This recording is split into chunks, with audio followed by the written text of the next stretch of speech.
যদিও আপনাদের একজন সিনিয়র নেতা ঘোষণা করে দিয়েছেন নির্মূল করবেন, অতীতে যারা নির্মূল করার ঘোষণা দিয়েছিলেন তারা নিজেরাই আজকে নির্মূল হয়ে গেছে।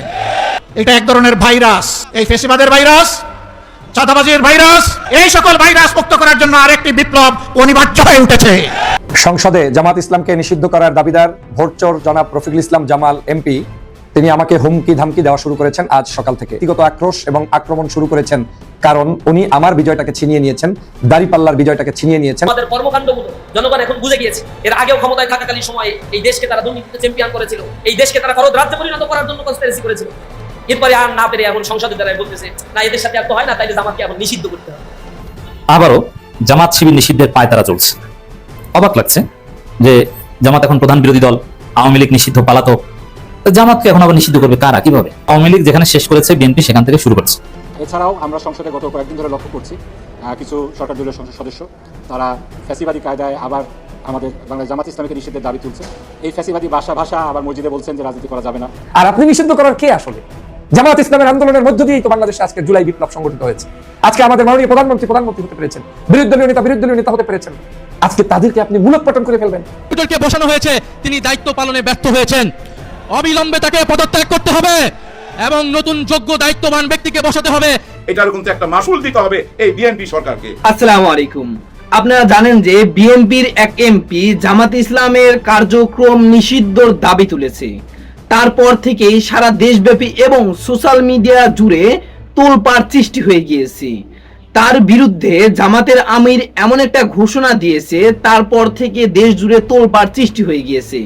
ভিডিওর শুরুতেই আপনারা এই সংক্রান্তই বেশ কিছু ভিডিওর অংশ বিশেষ ইতিমধ্যেই দেখেছেন এবং তার সাথে সারা দেশব্যাপী বিএনপির নেতাকর্মীদেরকে দ্বারা সাধারণ জনগণ যে হেনস্থ হতে চলেছে সে সম্পর্কিত বেশ কিছু ভিডিওর অংশ বিশেষ ইতিমধ্যেই দেখেছেন। মূলত আজকের এই ভিডিওটিতে সেই সকল ভিডিওর বিস্তারিত আলোচনা দেখতে পারবেন। ভিডিওর শুরুতে যে সকল ভিডিও দেখেছেন তা থেকে হয়তো ইতিমধ্যেই আন্দাজ করতে পেরেছেন আজকের এই ভিডিওটি কতটুকু গুরুত্বপূর্ণ হতে চলেছে। অতএব চলুন কথা না বাড়িয়ে একটি লাইক দিয়ে সম্পূর্ণ ভিডিওটি দেখে আসি। সংসদে জামাত ইসলামকে নিষিদ্ধ করার দাবিদার ভোটচোর জনাব রফিকুল ইসলাম জামাল এমপি তিনি আমাকে হুমকি ধামকি দেওয়া শুরু করেছেন আজ সকাল থেকে। ব্যক্তিগত আক্রোশ এবং আক্রমণ শুরু করেছেন কারণ উনি আমার বিজয়টাকে ছিনিয়ে নিয়েছেন, দাঁড়িপাল্লার বিজয়টাকে ছিনিয়ে নিয়েছেন, জামাত ইসলামের বিজয়টাকে ছিনিয়ে নিয়েছেন। বাজে ভাষায় গালিগালাজ করা এবং আপনি জামাতকে নিষিদ্ধ করবেন সেটা সংসদে আপনি দাবি তুলেছেন, তার সমালোচনা আরেকজনে করবে সেটাকে সহ্য করতে না পারা, এটা রাজনৈতিক ধৃষ্টতাপূর্ণ আচরণ। আপনি আমার সাথে যে আচরণটা আজকে করলেন, আপনি মনে করেছেন যে আমি ভেসে এসেছি। না, আমি ভেসে আসিনি। বাংলাদেশের টপ 5 কোনো যদি পরিবার থাকে, দক্ষিণাঞ্চলের যদি কোনো একটা পরিবার থাকে যাদেরকে মানুষ সম্মান করে, সেই পরিবার আমার পরিবার। ঝালকাঠির কায়েদ সাহেব হুজুরের নাতি হিসেবে আমাকে মানুষ ভোট দিয়েছে, সম্মানিত করেছে। একজন এমপি ক্যান্ডিডেট হয়ে আরেকজন এমপি ক্যান্ডিডেটের প্রতি কি আচরণ করতে হয় সেটা আপনি আজকে দেখাতে পারলেন না। একজন গণমানুষের নেতা হয়ে নির্বাচনের পরের দিন জনগণের প্রতি কি আচরণ করতে হয় সেটা আপনি দেখাতে পারেন নাই।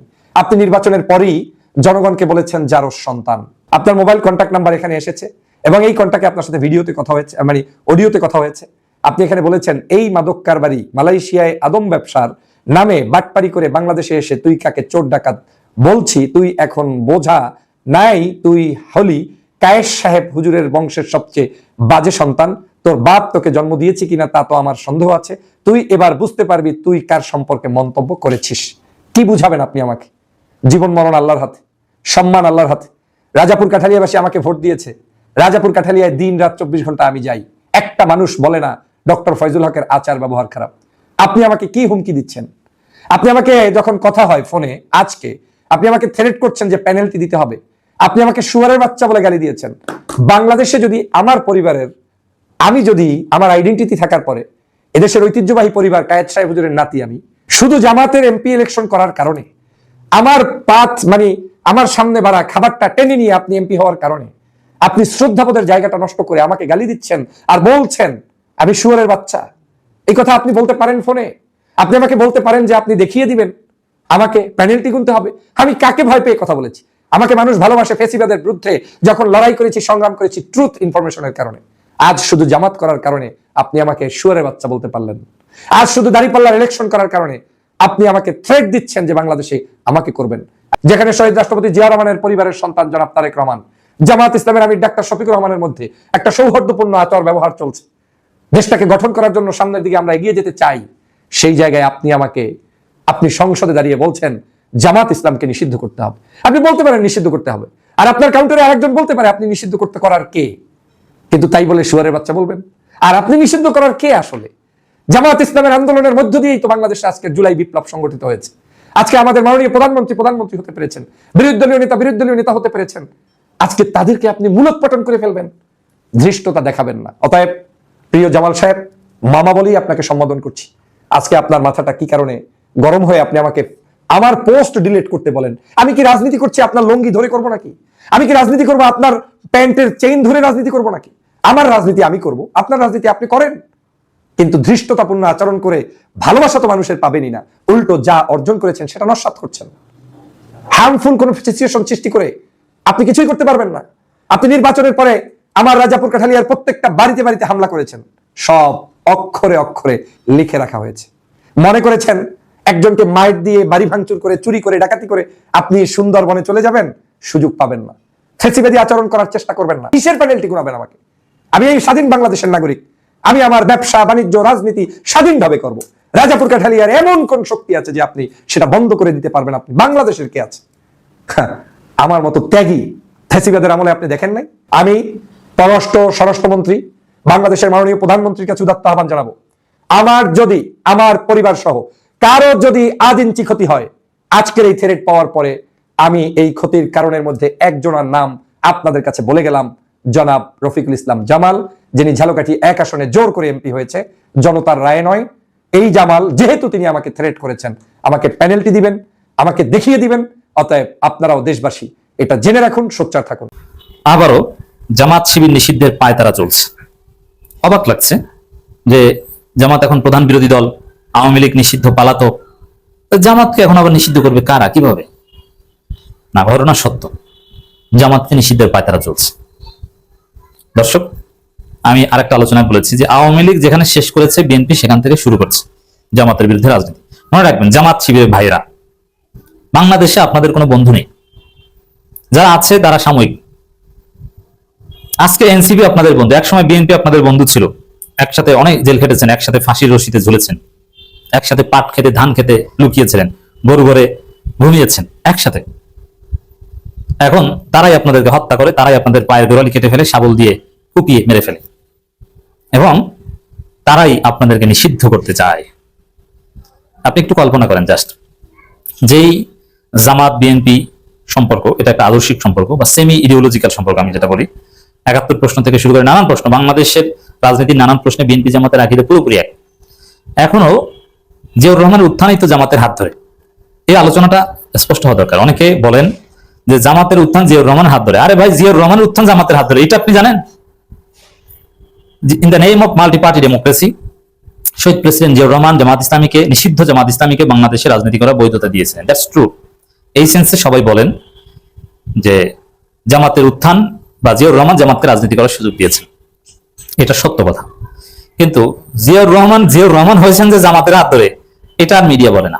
এই জায়গায় জামাতের ঘাটতি, কারণ কোনো মেইনস্ট্রিম মিডিয়া তো জামাতের হাতে নাই, অথবা জামাত অলওয়েজ মজলুম, তারা ন্যারেটিভ নির্মাণ করতে ওইভাবে পায় না। এবার নির্বাচনকে কেন্দ্র করে বা শিবিরের সাবেক ছেলেরা যারা এখন জামাত করে না, তারা সক্রিয় হয়েছে ফলে জামাতের বিরাট অনলাইন শক্তি, কিন্তু প্রকৃতপক্ষে যারা রিজার্ভ জামাত, তাদের সামাজিক পাওয়ার অত্যন্ত দুর্বল। জামাতের 2টা মিডিয়া আছে নামকাওয়াস্ত, কিন্তু তাদের এটার কোনো তাসির নেই। যেমন নয় দিগান্ত এবং সংগ্রাম, এই 2টা জামাতের পত্রিকা, এই 2টা পত্রিকার তেমন কোনো প্রভাব নাই, তারা তেমন কিছু করতে পারে না। মিডিয়ার যে প্রভাব, মিডিয়ার যে কার্যকারিতা, সেটা এই 2 পত্রিকার মাধ্যমে আপনি মোটেও পাবেন না। তার চাইতে আমার দেশ জামাতকে ভালো সার্ভিস দেয়। প্রথম আলো, ডেইলি স্টার, আরো নানান পত্রিকা, কালের কণ্ঠ, যারা অনেক কিছু করতে পারে, বাংলাদেশে তোলপাড় লাগিয়ে দিতে পারে। এমনকি নয় দিগান্ত কিংবা সংগ্রাম সম্পাদকেরও ওইরকম কোনো পাওয়ার নেই। তারা বাংলাদেশের গুরুত্বপূর্ণ কোনো ঘটনা প্রবাহের সাথে জড়িত না, বা পর্দার অন্তরালে হোক আর মিডিয়া রিপোর্টিং এর মাধ্যমে হোক প্রভাব বিস্তার করতে পারে না। এই কারণে জিয়াউর রহমানের উত্থান যে জামাতের হাত ধরে, এটা প্রতিষ্ঠিতই করতে পারে না। এমনকি জামাতের লোকজন, যে বললাম সোশ্যাল ক্যাপিটাল কম, জামাতের লোকজন ভদ্র, ভালো, এবং সাধারণত জামাত করে কারা, জামাতের লোকজনের পরিচয়টা যদি দেখেন, তারা একদম লোয়ার মিডল ক্লাস, এলিট ক্লাসের লোকজন খুব কম। এবার হয়তো বা কিছু লোক এসেছে, কোনো নায়ক, নায়িকা, বিখ্যাত কোনো সিঙ্গার, বিরাট কোনো সেলিব্রিটি, বিরাট কোনো মিডিয়া ব্যক্তিত্ব, বিরাট কোনো বুদ্ধিজীবী জামাত করে না। হ্যাঁ, এই বুদ্ধিজীবী কিংবা বিশ্ববিদ্যালয়ের শিক্ষক এই সেক্টরে জামাতের কিছু অ্যাক্সেস আছে, কিছু লোক তৈরি হয়েছে, তাও আবার অতি নিরীহতা, মেইন স্ট্রিমের সাথে তাদের কানেকশন কম, যার ফলে এই যে দেখেন জামাত করে কারা যদি পরিচয় দেন, বেসিক্যালি মাদ্রাসা শিক্ষক, স্কুল শিক্ষক, সর্বোচ্চ 2-4 জন কলেজ শিক্ষক, সামান্য কয়েকজন আইনজীবী। এরা কেউ এলিট না, এদের পরিচয় হচ্ছে middle class, lower middle class. হ্যাঁ, আইনজীবীদের মধ্যে বা ডাক্তারদের মধ্যে, বিশেষ করে আইনজীবীদের মধ্যে যদি বলি, শিশির মনির টাইপের আইনজীবী তৈরি হয়েছে এই প্রথম। তার আগে ছিল একজন, বেস্ট আব্দুল রাজ্জাক। এখন একজন শিশির মনিরকে নিয়ে জামাত গর্ব করে, কিন্তু ওইরকম কয়েকশো বা কয়েক হাজার শিশির মনির আওয়ামী লীগ আছে, বিএনপিতেও আছে, কিন্তু জামাতে একজন। এই জন্য জামাতের এটা দুর্বলতা, যার ফলে সত্যকে প্রতিষ্ঠিত করতে তারা পারে না। সত্য কি? সত্য হচ্ছে জিয়াউর রহমানের উত্থান জামাতের হাত ধরে। কিভাবে? আমি ইতিহাসটা শিখে, জামাতের ভাইরা, শিবিরের ভাইরা এটা নোট করবেন, নোট করে অ্যাটলিস্ট আপনাদের কর্মী, আমি অনেককে চিনি বা অনেককে ধন্যবাদ জানাই যে আমাদের এই বক্তব্য শুনেন, নোট করে তারপরে জামাতের নেতারা আর কি, তারা কর্মীদের যে বিভিন্ন তরবিয়ত প্রোগ্রাম সেখানে বক্তব্য দেন। এটা করবেন। কিভাবে জিয়াউর রহমানের উত্থান জামাতের হাত ধরে, এটা শিখেন, আজকে মুখস্থ রাখবেন। এই আলোচনা কখনো শুনেন আমি জানি। জিয়াউর রহমানের উত্থান কিভাবে? 7 নভেম্বর বিপ্লব সংহতি দিবস হিসাবে আমরা যেটাকে জানি, সিপাহী জনতার বিপ্লবের মাধ্যমে। এটি তো জিয়াউর রহমান। 7 নভেম্বর বাদ দিলে জিয়াউর রহমান তো কিছু না, একজন মিলিটারি অফিসার। ওরকম মিলিটারি অফিসার অনেকে এসেছে গিয়েছে, সেনা প্রধান অনেকে এসেছে গিয়েছে, এটা তো কিছু না। মূলত জিয়াউর রহমানের রেলেভেন্স হচ্ছে 7 নভেম্বর, ওই জায়গায় জিয়াউর রহমানের রাজনৈতিক উত্থান। তার আগে জিয়াউর রহমান ছিলেন জাস্ট অনলি একজন মিলিটারি অফিসার। হ্যাঁ, সেক্টর কমান্ডার ছিলেন, অ্যাজ আ মিলিটারি অফিসার এরকম সেক্টর কমান্ডার আরো অনেকে ছিলেন, কিন্তু রাজনৈতিক উত্থান সবার হয়নি। জিয়াউর রহমানের রাজনৈতিক উত্থান 7 নভেম্বর। 7 নভেম্বর কি? সিপাহী জনতার বিপ্লব। এখন সিপাহী তো চিনলেন যে সিপাহী কারা?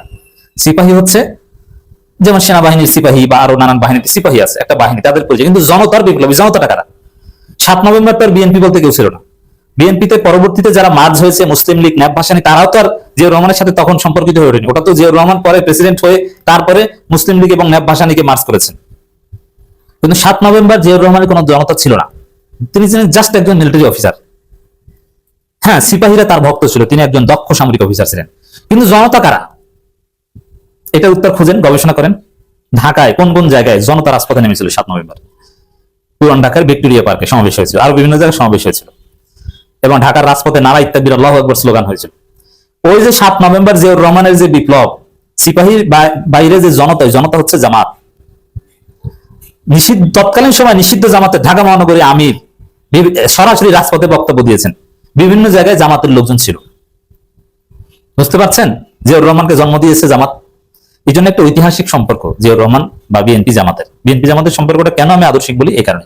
গতকাল মঙ্গলবার ত্রয়োদশ জাতীয় সংসদে 2026-27 অর্থ বছরের প্রস্তাবিত বাজেটের উপর সাধারণ আলোচনায় অংশ নেন শহীদ মাতা রোকেয়া বেগম। প্রিয় দর্শক শ্রোতা, রোকেয়া বেগম এখন জামায়াত নেতৃত্বাধীন 11 দলীয় জোটের সংরক্ষিত নারী আসনের একজন সংসদ সদস্য জাতীয় সংসদে। আর তাকে শহীদ মাতা বলছিলাম এই জন্যে, আপনারা অনেকেই তার নামটি জানা আছে, এমনকি তাকে চেনেন। তিনি জুলাই অভ্যুত্থানের কনিষ্ঠতম শহীদ জাবির ইব্রাহিমের মা। কনিষ্ঠতম এই জন্য বলছি যে জাবিরের বয়স ছিল মাত্র 6 বছর যেদিন জাবির শহীদ হন, আর সেটি ছিল 5 আগস্ট 2024 বিজয়ের দিনে। বিজয় মিছিলে বেরিয়েছিলেন জাবির পরিবারের সঙ্গে, পুলিশের একটি গুলি এসে লাগে তার গায়ে, আর তাতেই জাবিরের মৃত্যু হয়। তো সেই শহীদ জননী গতকাল দাঁড়িয়ে কথা বলছিলেন। এক পর্যায়ে তিনি সরকারের দৃষ্টি আকর্ষণ করেন জুলাই ফাউন্ডেশনের কিছু কর্মচারী যারা ফাউন্ডেশনে কাজ করছেন, তারা 3 মাস থেকে বেতন পাচ্ছেন না, এই বিষয়টি নিয়ে তিনি কথা বলছিলেন। এবং সেই কর্মচারীদের বেতন নিশ্চিত করবার জন্য জুলাই ফাউন্ডেশনের জন্য আলাদা বাজেট দাবি করছিলেন তার বক্তব্যে। রোকেয়া বেগম সেই শহীদ জননী এবং সংসদ সদস্য এখন। তো তিনি তার বক্তব্যে অনেক কিছুই বলছিলেন, এবং তিনি বলছিলেন যে জুলাই যোদ্ধাদের নিরাপত্তার বিষয়টি নিশ্চিত করা হয়েছে, বা তার ভাষায় বলতে গেলে আইনি সুরক্ষা দেওয়া হয়েছে, কিন্তু রাজনৈতিক সুরক্ষা এখনো দেওয়া হয়নি। তিনি এইসব বিষয়ে তার ক্ষোভ প্রকাশ করছিলেন এবং সর্বোপরি বাজেট দাবি করছিলেন ফাউন্ডেশনের কর্মীরা যাতে বেতন পেতে পারেন সেই জন্যে। তো তার এই আলোচনা যখন শেষ হলো, তখন তার আলোচনার জবাব দেওয়ার জন্য দাঁড়ালেন আইনমন্ত্রী জনাব আসাদুজ্জামান। তো আইনমন্ত্রী বক্তব্য দেবার আগেই স্পিকার জনাব হাফিজউদ্দিন আহমেদ আইনমন্ত্রীকে সতর্ক করলেন। সতর্ক করা বললে একটু আসলে কম হয়ে যাবে, আমার বলা উচিত তার উদ্দেশ্যে হুঁশিয়ারি উচ্চারণ করলেন, এবং এইটি ছিল হুঁশিয়ারি সংকেত নাম্বার 1 আমার মনে হয়। আমরা যেমন ওয়েদার রিপোর্টে শুনি নদীবন্দরগুলোকে 1 নাম্বার 2 নাম্বার সতর্ক সংকেত দেখাতে বলা হয়েছে। সো তাকে একটি সতর্ক সংকেত দেখানো হলো, হুঁশিয়ারি দেওয়া হলো। কাকে? আইনমন্ত্রীকে। কে দিলেন? স্পিকার জনাব হাফিজউদ্দিন আহমেদ। কেন এবং কি ছিল সেই সতর্কবার্তায়? তিনি তাকে বলে দিলেন তিনি একজন শহীদ মাতা, এটি খেয়াল রেখে বক্তব্য রাখবেন। প্রিয় দর্শক শ্রোতা, দিস ইজ দ্য ক্যাচ। এই জায়গাটি আমাদের ধরতে হবে। স্পিকার কোনো একজন সংসদ সদস্যকে এই কথা বলেননি, একজন পদাধিকারীকে এই কথা বলেছেন, এবং তিনি কে? রাষ্ট্রের আইনমন্ত্রী। নিজেই যথেষ্ট গুরুত্বপূর্ণ, যথেষ্ট দায়িত্বশীল বলে মনে হওয়া দরকার। আমি আশা করছি সম্পূর্ণ ভিডিওটি দেখেছেন এবং এই ভিডিওর সাপেক্ষে আপনার কি মতামত সেটা অবশ্যই কমেন্ট বক্সে জানিয়ে যাবেন। ভিডিওটি ভালো লেগে থাকলে শেয়ার করতে ভুলবেন না। আমাদের এই চ্যানেলে নতুন হয়ে থাকলে চ্যানেলটি সাবস্ক্রাইব করে চ্যানেলের পাশে থাকবেন, আর যারা ইতিমধ্যেই চ্যানেলটি সাবস্ক্রাইব করেছেন তাদেরকে অসংখ্য ধন্যবাদ। দেখা হবে নতুন কোনো ভিডিও নিয়ে, ততক্ষণ সবাই সুস্থ থাকবেন। আল্লাহ হাফেজ।